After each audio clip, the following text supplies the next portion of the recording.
Hello my friends, welcome back to another video. Happy Thanksgiving long weekend. Today I'm going to talk about a book that not many of you probably will watch. I've noticed that my Asimov reviews aren't very popular. Maybe that'll change over time. So, The Naked Sun. This is the second in the robot series. I think Caves of Steel was the first one, I think. Anyway, they concern Detective Elijah Bailey, and we have a return of the robot that goes by the name of Daniil Oliva. Anyway, so the first one was pretty good, Caves of Steel, but this one is even better. Why? Whereas Caves of Steel talked about the three laws of robotics, which Asimov dealt a great deal with in, I know it's called iRobot, but that series of short stories about robotics, which are excellent, don't get me wrong. But having read that and then having read Caves of Steel, the talk about the three laws of robotics kind of gets a little boring or redundant or something, and that's the whole thing.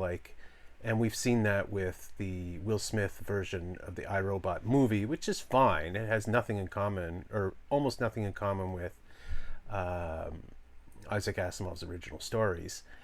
But anyway, the three laws of robotics basically concern robots can't kill people, they can't harm people, they can't contribute to their harm, and blah blah blah. And the iRobot stories and Caves of Steel is basically about how those laws can be used and abused, basically. Yes, The Naked Sun is also involves that, and a reinterpretation of the basic laws of robotics, but they're plot devices. They're not the focus. I would say that the focus is on how people's morality is produced by their circumstance. So basically what we have in this case is the Earthling, the detective, goes from Earth, which is overpopulated, big cities, nobody's exposed to the open air. They live basically underground, and in big cities they never see the sky, and thus openness, aloneness, these things become foreign to human experience. So then he has to go to another world, and all the worlds, the hundreds of worlds or whatever, are all populated by human beings who have colonized these other planets, formed separate societies. Many of them are hostile, not necessarily to each other, but to Earth, because Earth is a gross, disease-ridden, backwards-seeming place, and the outer worlds, they call them, think they're better than the home world, the original world. But it's interesting that in the end, the question is, are they better or are they worse? Dun dun dun. So that's the whole thing. So Asimov does a really cool job of comparing the different societies. So the world he goes to, Solaria, is very different from Earth. It's almost the polar opposite. Whereas Earth doesn't like robots that much. Like, as you've seen in the iRobot movie, there's a lot of prejudice against robots taking people's jobs and so on.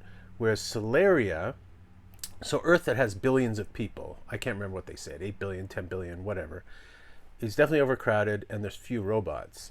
Solaria is massively underpopulated. They have laws that only 20,000 people can live on Solaria at a time, so they have carefully planned eugenics and so on. You're only allowed to have kids so as to fulfill that 20,000.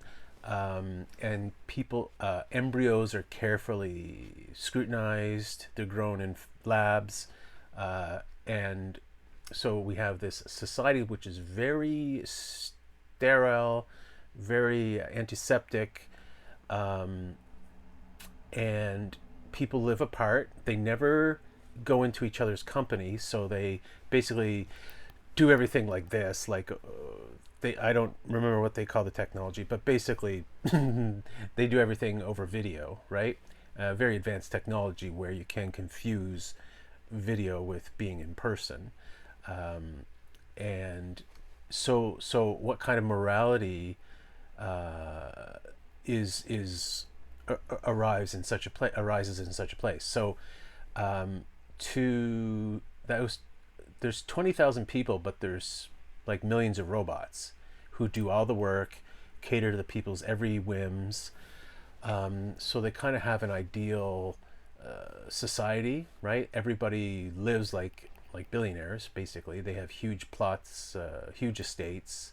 They have all these robot servants, and they live in luxury.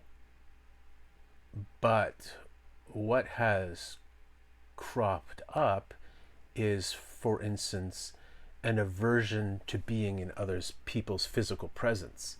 So marriage, childhood, child rearing, sex, these are treated like disgusting necessities, right? And think to yourself, like, is such a thing possible? I suppose it is. It's possible to breed a whole civilization um, germaphobes, right?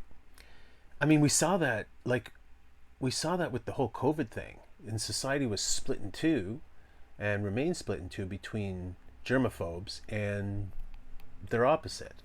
And it'd be interesting, wouldn't it? All these people are insisting on the vaccine, insisting on masks, and shutting everything down.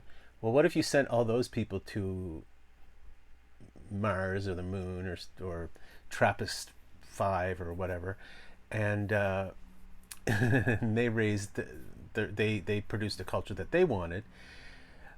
Where would it end, right?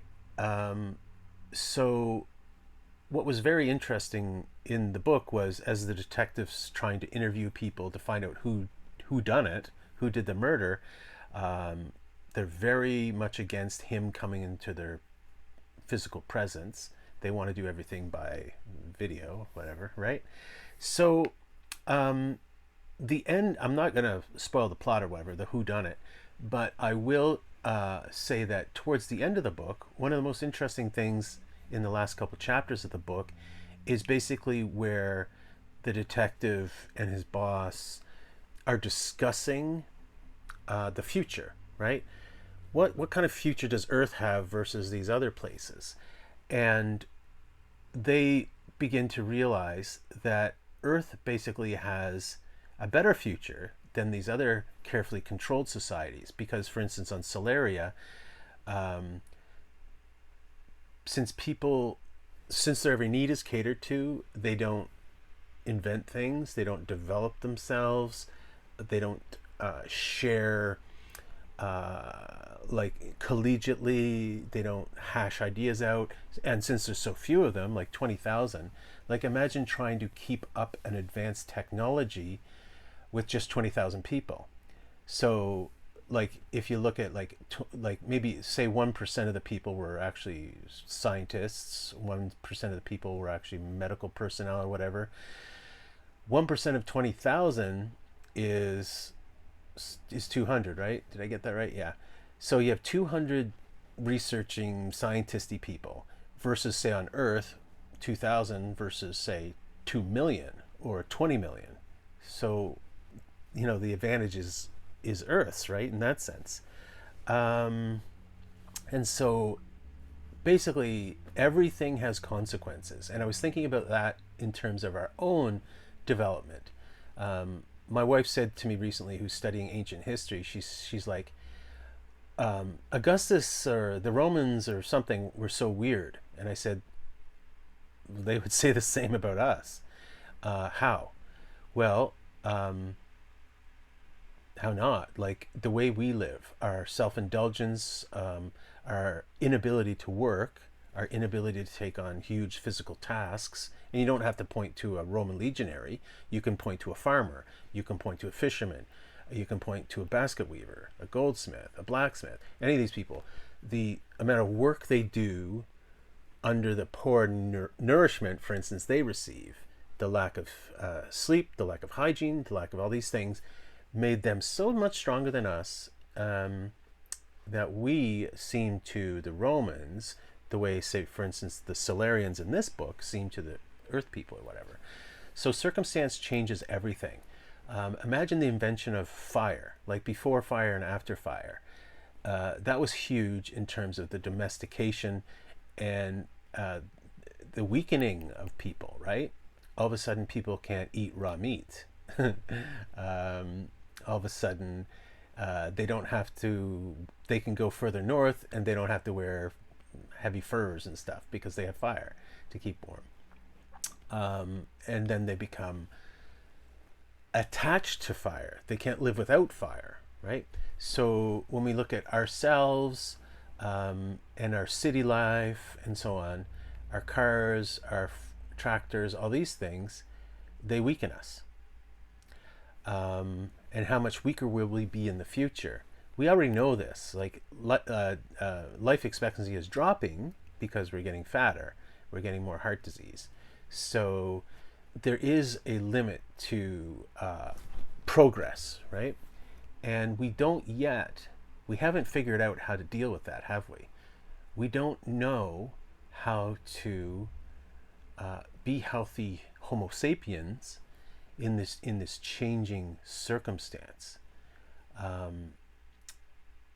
Right now we're failing at it because we have all this leisure, but that just led to an increase in heart disease and unhappiness, frankly. Anyway, so without getting too sidetracked, I recommend this book to people who want to think about things like that, like how circumstance changes morality and changes the person. If you're interested in that, I suggest this book. It's an easy read. It's 270 quick pages. And yeah, it's cool. It's a cool read. So I highly recommend it for those reasons.